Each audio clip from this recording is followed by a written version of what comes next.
Bienaventurados los pobres de espíritu, porque de ellos es el reino de los cielos. Repiten los predicadores del sometimiento, los arquitectos de esta esclavitud consentida. Nos invitan a aceptar nuestra miseria, a soportar con docilidad las cadenas que nos atan, bajo la promesa de una salvación distante, siempre condicionada. Nos piden que bajemos la cabeza y aceptemos la servidumbre, convirtiendo nuestra desesperanza en virtud. Quieren almas débiles, sumisas, que se conformen con lo que les ofrecen. Una farsa de elecciones entre lo inútil y lo destructivo. Y cuando elegimos nos hacen creer que el bochorno resultante es la esencia misma de la democracia, aplaudiendo la derrota como si fuera un triunfo moral. Nos han robado el sentido de la verdad. Nos han privado de las causas auténticas. Pero el rebaño clama por pastores y los pastores por un redil. Y así, en la penumbra del miedo, nos inclinamos ante la gran sombra paternal de un ente superior de orden y salvación, el Estado. Con cada toque de queda, con cada ley que susurra te protegeré, renunciamos a nuestra propia soberanía, a nuestra propia lucha. No gobernamos ya nuestra existencia, sino que la ofrecemos en sacrificio, temerosos de la incertidumbre a las consecuencias de ser libres. Haciéndonos temer más al riesgo que a la servidumbre, nos han domesticado con su promesa de estabilidad, mientras son ellos, aquellos que han monopolizado la violencia, los que se lucran de este caos. Aquel cobarde que se aferra al Estado como un niño a la falda de su madre, ¿cómo podrá alguna vez alzarse como un creador de su propio destino? No hay mayor esclavitud que la que se elige con gusto, ni mayor tirano que aquel al que se suplica por protección. La democracia es la ilusión de participación en la repartición de los poderes del Estado, allí donde el grito del bufón vale tanto como la palabra del sabio, donde el ignorante, en su divina insensatez, dicta el destino de los pueblos con la misma autoridad que el más lúcido de los hombres. Igualdad, claman los débiles. Pero ¿qué igualdad puede haber entre la mano que construye y la que solo pide? Entre la mente que forja ideas y la boca que las repite sin comprenderlas. Si el sufragio fuese un derecho ganado y no un capricho concedido, si solo aquellos que han luchado contra la realidad, con sus propias manos, pudiesen decidir sobre ella, qué distinta sería la historia de los hombres. Pero no. La comodidad exige que hasta el más inútil tenga en sus dedos el poder de la elección, aunque jamás haya edificado nada más que sus propias quejas. No se da espada al niño ni timón al ciego, pero se entrega la soberanía del mundo a quienes jamás han sentido el peso de la responsabilidad. Y así se arrastra la humanidad, no en la marcha de los fuertes, sino en la lenta decadencia de los que creen que la justicia es regalar poder a quienes no saben ni gobernarse a sí mismos. La esperanza, para muchos, se encuentra en la creencia y la posibilidad de que todo exponente está destinado a conocer lo más elevado de su potencia, de que la humanidad progresa hacia un estado superior de entendimiento y libertad a medida que resuelve sus contradicciones, donde la historia tiene un propósito y un destino final. El conductismo religioso nos ha programado con una expectativa mesiánica que nos convence de elegir a un gobernante por encima del resto periódicamente. Y la narrativa en cada parte del mundo es la misma. Las dicotomías políticas, tan fervientemente defendidas por sus acólitos, no son más que las dos alas de un mismo carroñero que, insaciable, se alimenta de los despojos de una ciudadanía presa de su propia ilusión de autodeterminación. Izquierda y derecha, supuestas antagonistas, no son sino mecanismos de un engranaje común, piezas de una estructura que se desplaza sin desviarse del cauce preestablecido, impulsada no por la voluntad del pueblo, sino por la inercia del poder y sus financistas. La alternancia de rostros y emblemas sirve apenas para renovar el espectáculo, para mantener la atención de la audiencia mientras el guión permanece inmutable. El circo de la política no busca resolver las contradicciones que proclama, sino administrarlas, preservarlas, asegurando que los cimientos del dominio sigan firmes mientras la multitud, embelesada por la farsa, aplaude su propio cautiverio. Los unos justifican sus excesos en nombre de la prosperidad abusando de recursos que no les pertenecen. Los otros erigen altares a la miseria y la llaman virtud. Sin embargo, Ni unos ni otros poseen un interés genuino por algo más que la esclavitud consensuada. Son espejos deformados que no saben reconocerse en la mirada del otro, atrapados en la confusión entre explotación y riqueza, entre idolatría y devoción, dividiéndonos desde arriba a los gentiles entre oprimido y opresor, como si no supiéramos levantar la mirada. Por la región se disfrazan de indigenismo y claman por lo ancestral, mientras cultivan sus tierras con venenos industriales, mancillando con su propia mano la fertilidad que dicen venerar, defendiendo un monocultivo disfuncional ajenos a una cultura que proclaman suya. Hay otros, con su moral de plástico y fidelidades tarifadas, se arrodillan ante principios de papel, valores efímeros que, como su comercio, fluctúan según la oferta y la demanda, eligiendo la mutilación genital infantil con un fin demográfico y mercantil. Todos, sin embargo, convergen en un mismo destino: la profanación de aquello que simulan defender. El espectáculo es grotesco, pero la audiencia aplaude.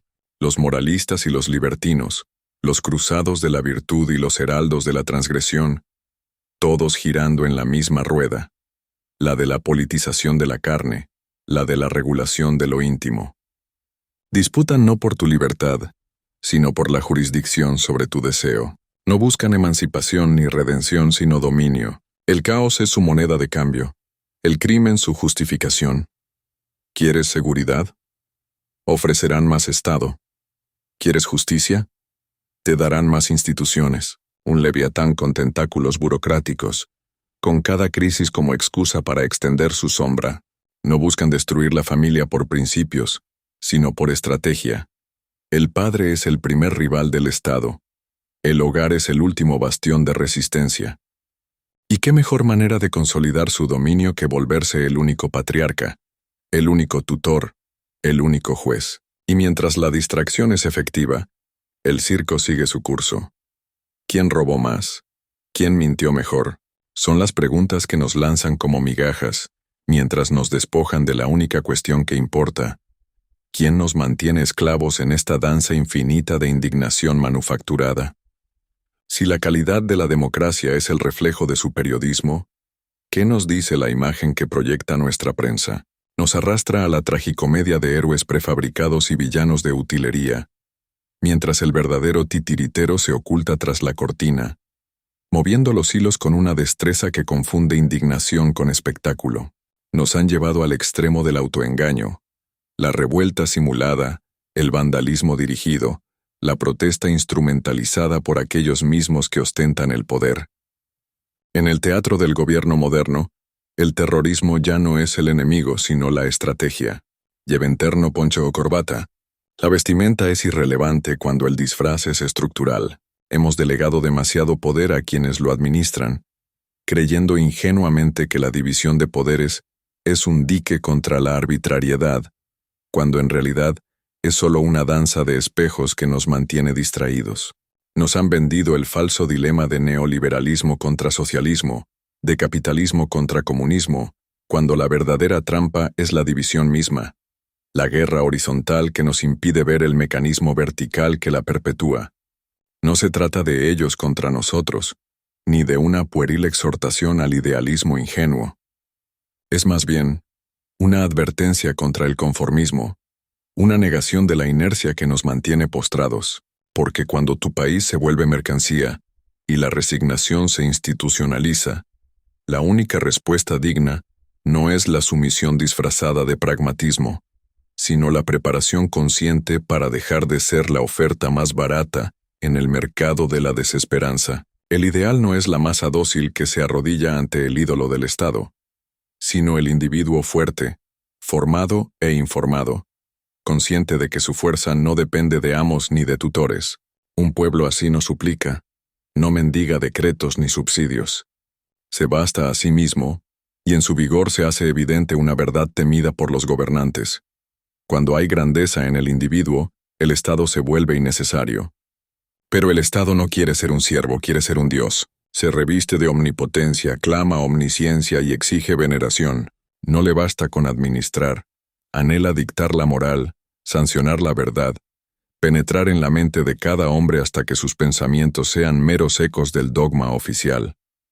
Y así, Cada elección se convierte en una farsa, donde las promesas no son más que disfraces de antiguas cadenas. ¿Quién estará a la altura de sus propias convicciones cuando el precio de sostenerlas sea el ostracismo? ¿Quién defenderá la soberanía de sus decisiones cuando la presión de los mercados y tratados amenace con destruirlo? ¿Quién protegerá los intereses del pueblo sobre los de sus inversores cuando el billete hable más fuerte que la voz de los miserables? Nos entretienen con la prestidigitación financiera, nos despojan de libertades en nombre de la seguridad, nos dan adoctrinamiento y lo llaman educación. Nos esclavizan con la ilusión de la conectividad. Nos prometen erradicar la pobreza y lo hacen a través del infanticidio. Nos dicen que matan la meritocracia en nombre de la igualdad y que el genocidio es ahora un derecho. ¿Puedes ver la perversión?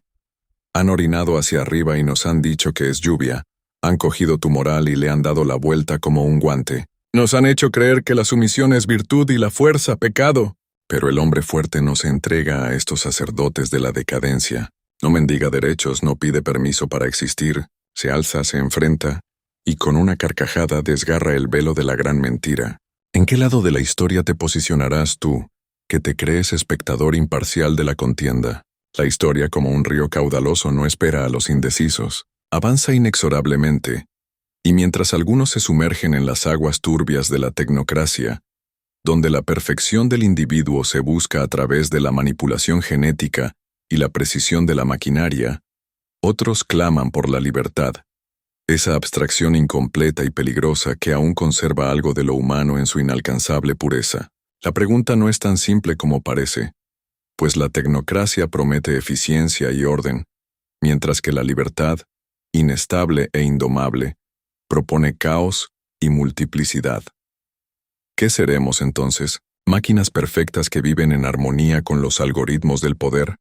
¿O seres humanos que, con todos nuestros defectos y contradicciones, nos negamos a ser reducidos a una función preestablecida? Si te gustó el video, no olvides seguirme, darle like y compartir. Subiré videos semanalmente. En este canal hablaremos de teorías, esoterismo, historia alternativa, arte y religión. Y recuerda, explora, cuestiona, despierta, nada es lo que parece. Nos vemos en el siguiente capítulo.